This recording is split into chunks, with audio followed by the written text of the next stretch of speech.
on for the live. Yeah, it's a bit chilly here. Yeah, I see. All that avocado branded merch you got now. I need to get. Absolutely. Shout out to Smart Impressions of Basingstoke. Do 15 you know what? seconds in and a plug already. We've actually got a avocado merchandise landing page currently being built so that anyone and everyone can click and collect anything they want from avocado. Yeah.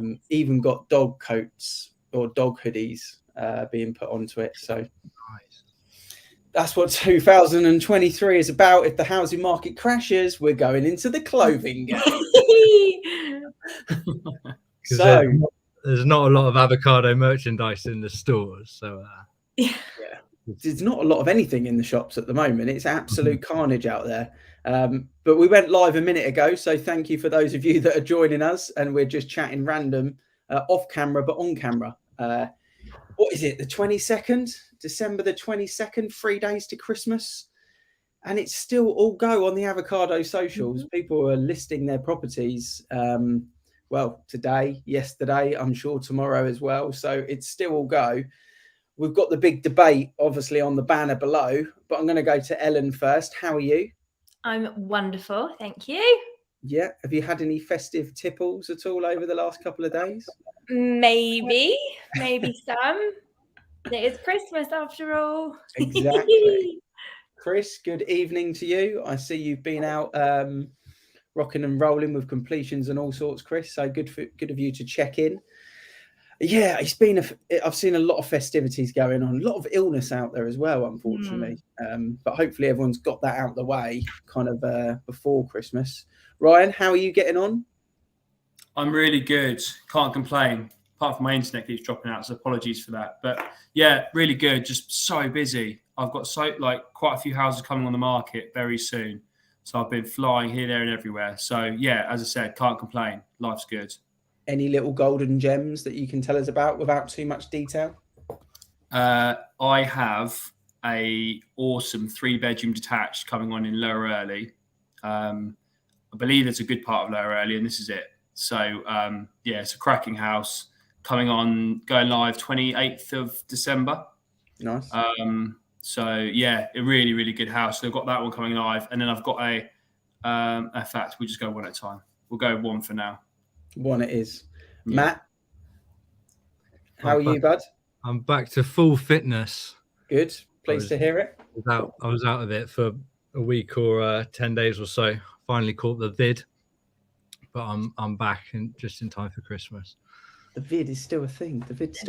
If you're joining us, and obviously you can hear us loud and clear, we're on LinkedIn, we're on YouTube, we're on Facebook pages, we're on all sorts of different groups. So just drop us a like, let us know you can hear us. If you've got a Christmas joke, cracker joke warmed up, throw it in the comments. We are going to talk serious property chat for at least 15 minutes of this half-hour live stream. Going to kick off, obviously, we want to know your votes as well. Are you team Quality Street Roses, Celebrations or Heroes? What is your go-to? What is your tub of choice, as they say, across the festive period? So let us know. Round the room, Matt, what's yours? I'd probably say Heroes.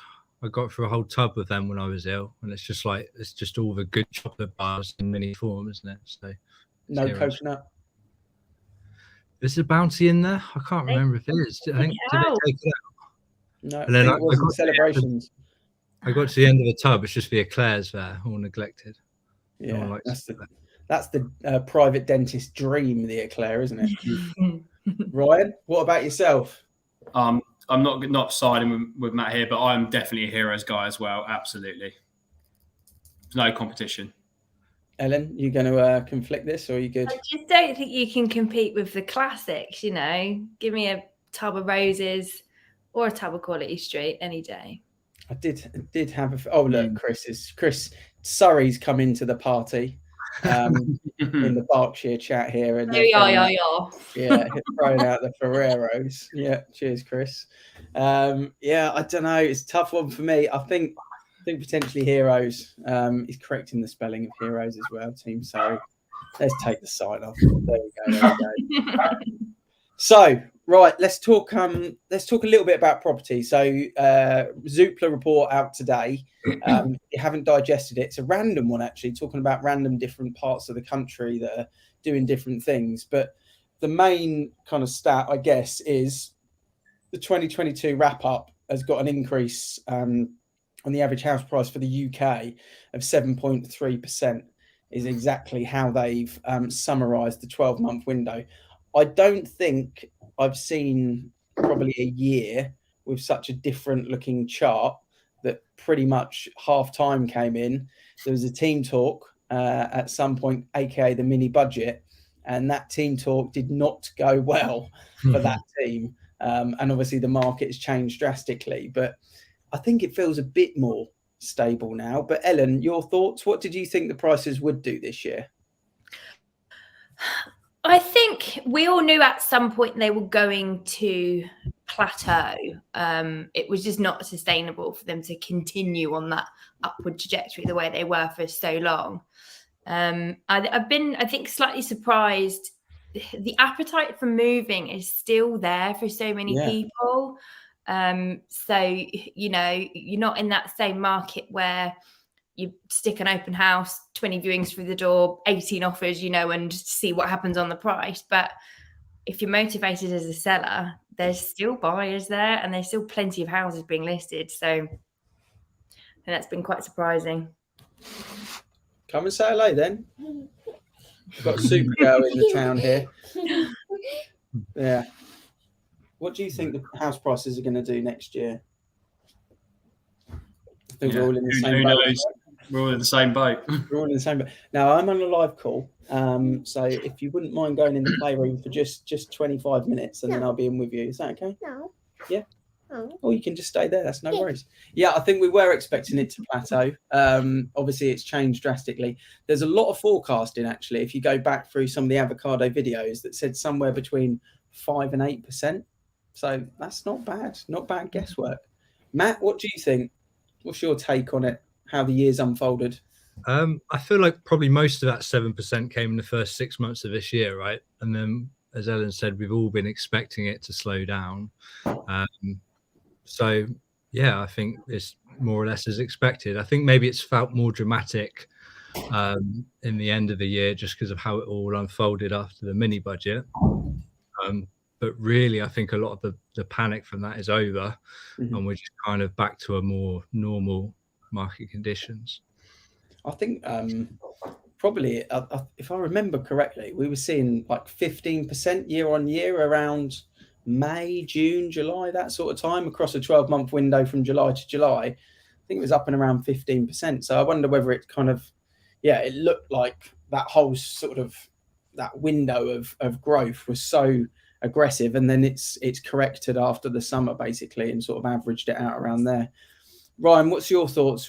Anything different for next year? Are you expecting? What's your sort of thoughts? Are you expecting the opposite or somewhere in the middle? Or no, so yeah, kind of somewhere in the middle. I think what we've seen, we've talked about it a couple of times in various chats, but what we've seen is a return to the pre-pandemic market, like probably much 2012 through to 2019. It was pretty stable. There was sort of gradual increases, but stable was the word. We talked about it loads. People will still need to move. People want to move. So demand is going to still be there. We're just not going to see houses selling in days or hours. It's going to take a couple of weeks. And it's not going to go 50 grand over asking price. It's going to sell for the asking price or very close to it, as we always said. I think I always used to quote, we used to sell houses at 98.5% of the asking price, which was about a 3-year average. That's always the case. So comes back to my famous old saying, if you price correctly, you're going to sell. Simple as that. Yeah, I think your stat that your statement that you said about maybe 8 weeks ago now is it's a seller's market if you're priced correctly, because we've seen that with listings, haven't we, guys? You know, Ellen, I think you can tell if a property, and there is still a surprise. Sometimes you're like, right, that's a great price, and maybe not a lot happens, or you think, okay, maybe we're testing the water a little bit, and actually, you know, it kind of flies. But the price does dictate it, doesn't it? It has a massive impact. Absolutely. I mean, we were looking at it just the other day, and at the last 4 sales that we've done, all bar one of them have sold either at the asking price or above. And that's because they were priced correctly to start with. Yeah. And they didn't sell overnight. You know, they took a few weeks. But yeah, it just goes to show, price it correctly and you'll still do very well. Yeah, absolutely. I guess what I'm interested in is, I guess, next year, the strategy for anyone that's looking to make a move. And let's talk to the families that are looking to upsize, because some people are forced into a sale. You know, there will be, unfortunately, January for estate agents, we do go to a lot of matrimonial appointments where people do split up. It's just the trend that happens in the new year, and they will move, but they'll move in all sorts of different ways, you know. But one thing that's more of a natural order of the housing market is that young families in the home counties upsize to the next sort of property. Now, I think what I'm expecting is that a lot of the properties they're upsizing to, those people moved and took advantage of the stamp duty holiday, and there probably will be a little bit less of those available, or less of those types of moves happening, but they definitely will happen. So what strategy would you give to them, Matt? You know, someone in the Reading area that's got a young family, they're looking maybe to get out of an apartment or a small terrace, bigger garden, driveway.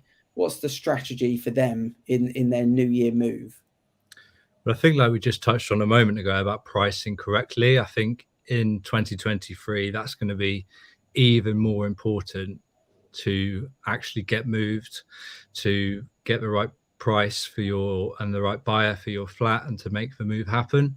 And also, all of the doom and gloom about the prices potentially going down, it's important for people to remember that if you have lost 5% on your 200k apartment, the 400k house you might want to buy would maybe also have lost 5%. So it's all relative when you're moving up and down the ladder. So keep that in mind.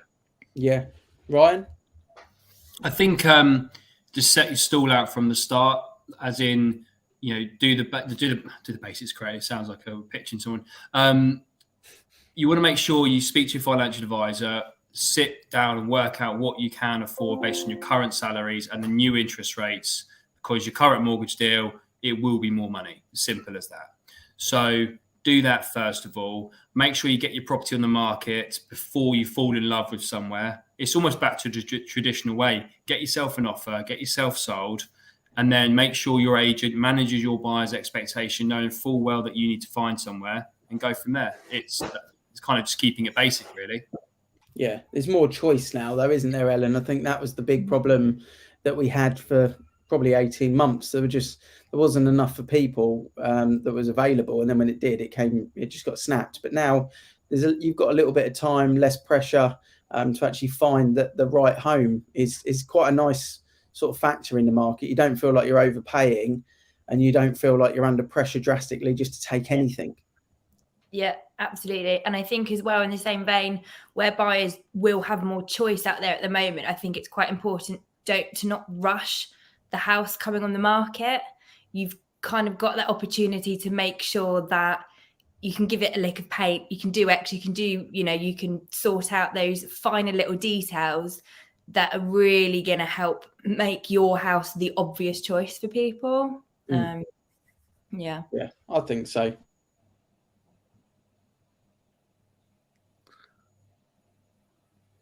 Was that Ian froze that time? Yeah. So we just talk amongst ourselves. Yeah.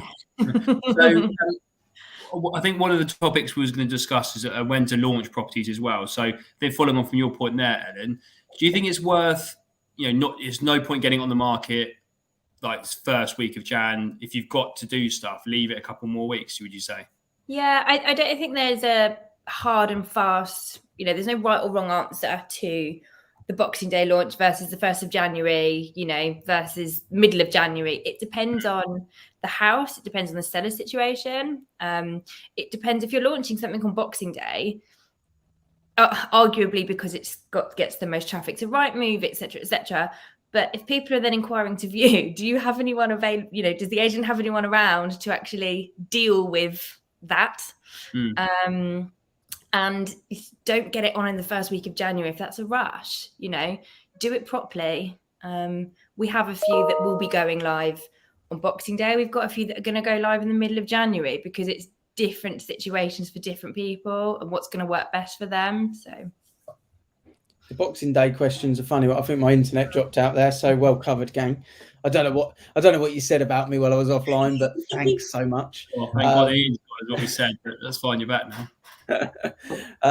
The Boxing Day one, what I do wonder is obviously the statistics that come out from the portals are it's the busiest day of traffic on the portals, and I don't know whether that's just purely because is Matt frozen or has he just got an unbelievable camera? Well, we're not having much luck today, are we? Look at that. I mean, that was phenomenal, wasn't it? No one ever freezes like you just froze, Matt. Most people freeze like this. Yeah. It was it was I'm yeah, back. you're back. Yeah, Yeah. you just froze like an Instagram model. You did well. I think the portals, they talk about it. It's a way of trying to get the agents thing, and the agents have jumped on it. But in reality, for us, it's not a bad thing for us if we launch on Boxing Day. But the traffic that we get for our social media videos, Matt, is just tenfold anything that happens on Boxing Day in reality. And that's an individual property being served to someone's device rather than people having to just flick through and just do a bit of window shopping, which I would imagine it probably is on Boxing Day. Would you agree? Yeah. There we go. Less flattering freeze. And now Ian's gone Ryan, as well. what do you reckon? Matt, you back, Matt? I'm back. Sorry. Try again. My internet. Yeah. I find the whole Boxing Day, I think it's just a little bit overhyped, isn't it, in our agency circles? And I do wonder if it's a little bit of a kind of false economy in the way that, on Christmas, if you've got all your family there and you're shopping for a property, you probably got 5 people in the room on their phones on Rightmove. So Rightmove is registering 5 property searches for one person looking for a house. So I don't know if maybe the Rightmove stats, we give them too much credit. I don't know. What do you guys think? Yeah, I think it's fair point. I think Ellen's point as well about, it's all well and good launching 5-6 properties on Boxing Day, but if no one's there to deal with the inquiries, then maybe you've lost the sort of true traffic behind it. But yeah, I think Rightmove, their client is an estate agent, not the public. That's the facts of it. The estate agents pay the bill, so they'll release the statistics that draw in the estate agents, and that's probably something that's happened there. I don't think it's a bad thing, but you've got to make sure your agents, able and contactable. And yeah, we're obviously in a position where we're fortunate enough that we can pick things up on WhatsApp and email 24/7, really. So Ryan, with these properties that you've got coming live over the next couple of weeks, what's the advice you've given around kind of Christmas decorations and things like that? To be honest with you, I haven't. So I've actually done all my photos before. So I've been a photo in yesterday, photo in today. I've got another one doing photos tomorrow. But actually, a lot of them, they haven't really got decorations up, to be honest. But what I have said to people is it's fine to take photos with Christmas decorations up. As soon as you remove those, though, let me know and I'll come back around and get new photos. It's very, very simple. And also, I think when you almost declutter a little bit to make room for your decorations, don't you? When the decorations come down, they suddenly the house looks a lot fresher anyway. So I haven't got a particular issue. But I think the biggest thing is if you have got photos online with Christmas decorations and it's the 7th of January, that's the cut-off point, I would say. You need to call your agent and tell them to get back round and get some new photos because not acceptable. Yeah, no, totally agree. Ellen, what would you say to people that are on the market that are thinking might change in the new year, or it feels a bit flat? I've not heard much from my agent. Maybe they close soon or tomorrow. What would be your advice to people that have been on with an agent for 12 weeks, 16 weeks, and they're now thinking about picking another agent? And I know the easy thing here is to say, well, pick Avocado, but what advice would you actually give them when selecting an agent? Yeah, absolutely. I think the right agent is out there for every home seller. And as much as I'd love to say avocado, we may not be the right agent of choice for someone for one reason or another. But I think if you have to look at what's making you unhappy with your current agent and find someone that offers solutions around that, because if it's communication that's not good, if it's the marketing that's not good, it's a pointless task going from like to like, going from one agent with one business model to the same with the same. Nothing's going to change. Mm-hmm. You may meet a person in the living room who you feel is different, but does that carry on through, if the model is the same. So have a look at what's not working now and fix that with the agent that you decide to go with. Yeah. As Steve jumped on from LinkedIn, he's on our Boxing Day point that we were just talking about. High traffic on Boxing Day, but low quality, which I guess is that kind of window shopper sort of mentality, which I think is a fair point. So Matt, end of year kind of Reading wrap up. How's Central Reading looking kind of at the end of the year? What's the market update? What's most in demand in Reading? And then I'll go to Ellen, and then I'll go to Ryan on the same point. Yeah, I think Reading's looking great. I think we've finally got the Elizabeth line. I know we've had some conversations about that, but after so many years of it being talked about, it's finally here. Something I've noticed a lot in my conversations recently is how much rental prices have gone up in Reading since the start of COVID. Rental prices have gone up significantly, and the cost of flats haven't gone up as much. So therefore, I think if you're looking for an investment property, Reading is worth considering. And let's see what 2023 brings. Yeah, I think there's a lot of people from an investment point of view at the moment that when we're looking at investing across the markets, it's a rocky road out there. Whether you're thinking crypto, whether you're thinking stocks and shares, whether you're thinking just tracking FTSEs, whether you're looking at currency or whatever it may be, it's a pretty tough place to put your money at the moment. But property still seems like a relatively safe bet. And even if the market drops 10% next year, but you've got a pension plan around your, high yielding Reading apartment, and you look at somewhere like Reading that's going to be a pretty solid place to invest your money, or Bracknell, then that seems like the more logical place that you've got control. You've got control of what that market does. And I think I said it on the chat last week or the week before. Don't try and time the market, be in the market. If you try and time the market, you end up getting caught out. Be in the market, don't time it. Ellen's smiling. She liked that one. You're just happy today, Ellen, aren't you? You're just in a good place. Really am. Talk to us about Bracknell. Bracknell, the most common sort of types of moves that we see tends to be families upsizing. They need bigger bedrooms, moving for schools, and that kind of thing. And the fact there's just been, I think I use the term, there's a huge appetite for moving, in the sense that we've got an awful lot of things coming to market and booked, to come on in the new year. And it just all comes back to that circle of life I talk about, where you have to take the plunge to put your house on the market, because that's what someone else is going to be looking for. And, if what you're looking for goes on the market, that's how you'll get moving. So don't be afraid if you can't see what you want yet. You'll be surprised, I think, at how the mindset shifts once you are in a position to buy, i.e. with a buyer on yours. The right thing will come along. Yeah, we've seen that with a couple of clients that we're in WhatsApp groups with, actually.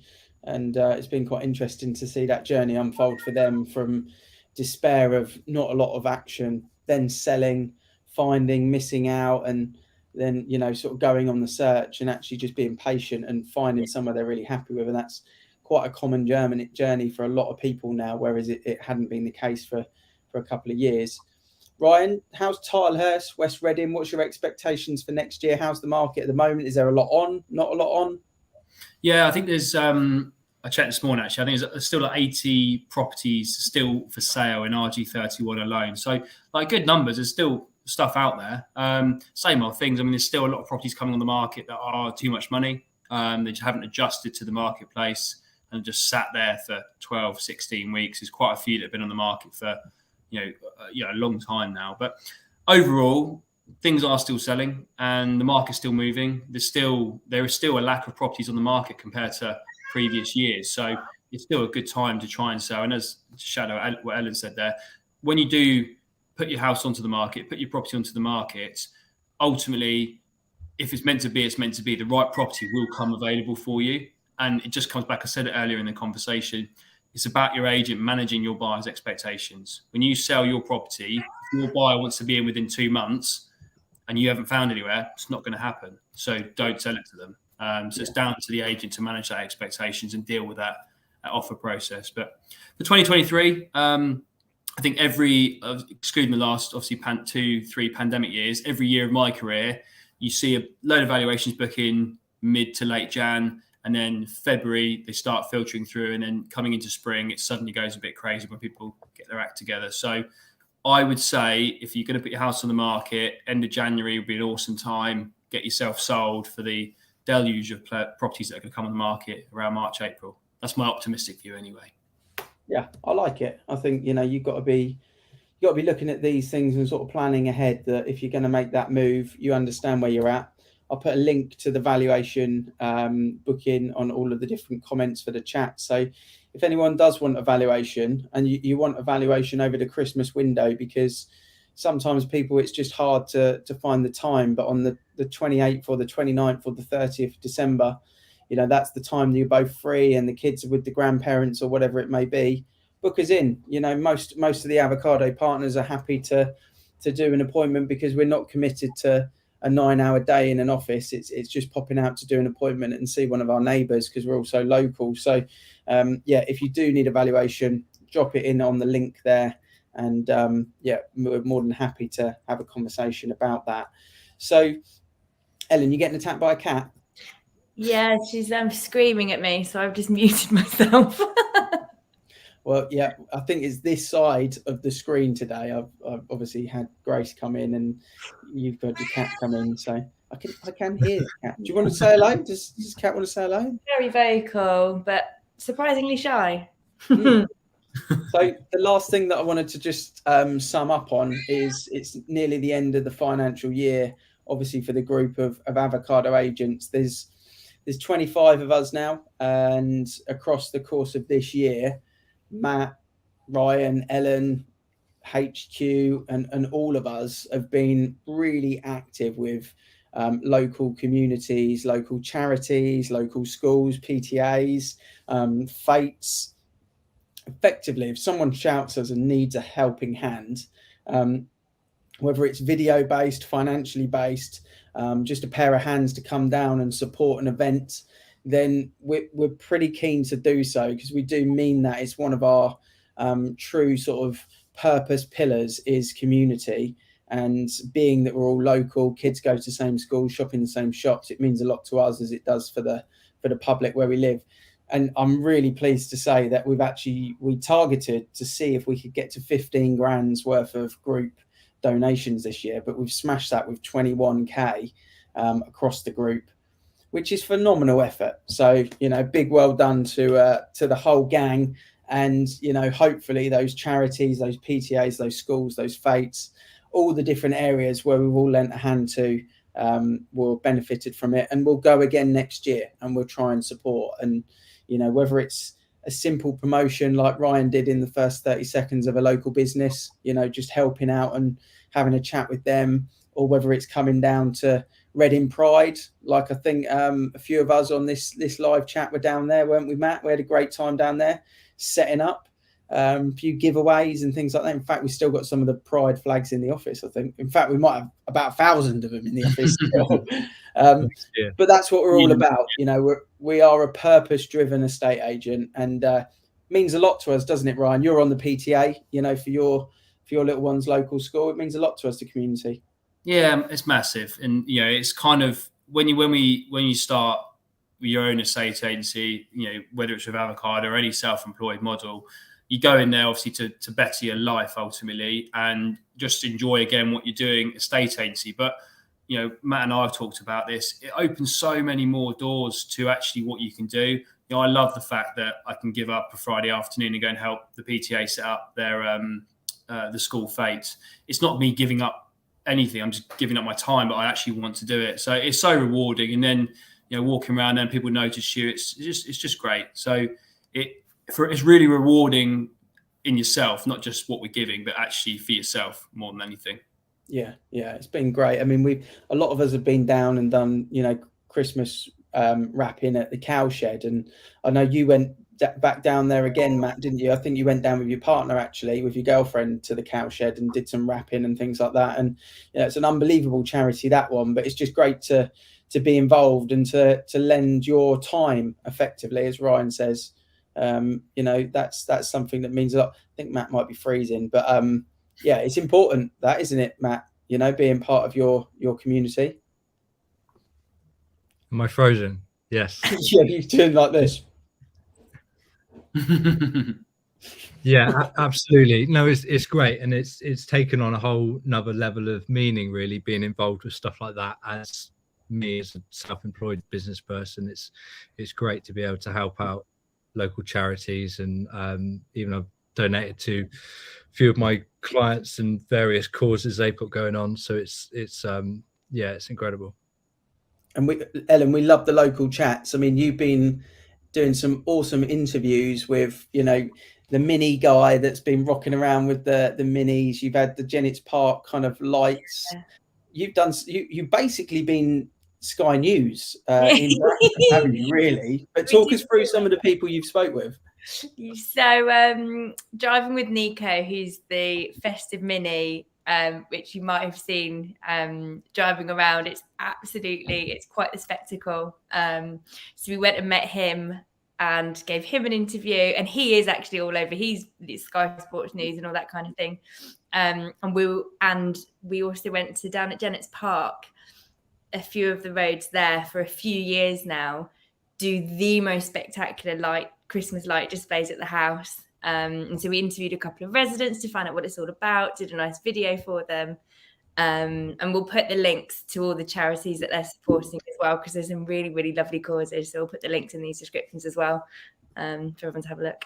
Yeah, it's been awesome. And, more of the same next year. And I think if people are business owners, we understand what it's like to start your own business. And if you're a local business owner and maybe you're not phenomenal when it comes to kind of social media and videography and stuff like that, but if you want to get us down to have a chat with you and promote your business, on our social channels, and really sort of get involved, then we'd love to. So, just feel free to drop any of your local partners a DM, and we'll swing out and we'll help out. And if you want to see Ellen interviewing Nico, there's our YouTube channel. Subscribe to that channel, because there's always market updates. You get the jump on the properties as well. I've mentioned it before, but nowhere gets to know about our properties sooner and see the actual full video than YouTube, because we have to upload it there first. So make sure you subscribe to that channel, and you can check out Ellen playing Sky Sports News presenter. Right, Merry Christmas from me. Matt, any final words of wisdom from you? Make sure you eat loads of food over Christmas. If you get to New Year and you haven't put on at least 10 pounds, you've failed. Ryan, up for the challenge? Much more. Yeah, I'll be fine for that. And I'll be gymming as well, so wear it off straight away. I just hope everyone has a fantastic Christmas and New Year with the family. Enjoy it, and we'll see you all when we see you. Yeah, and if you want to contact us at any time, feel free to. Merry Christmas from me. Ellen, final words from you and your cat? Have a wonderful Christmas. I think, as the boys said, eat lots, drink lots, be merry. Yeah, spend it with the family. Enjoy it all, and we will see you. We're not back next week on the live chat. We didn't want to invade whatever's going on in the dum-dum of EastEnders or whatever it may be, but we'll be back in the new year. So, have a lovely Christmas. And if you need us, just reach out, drop us a DM. And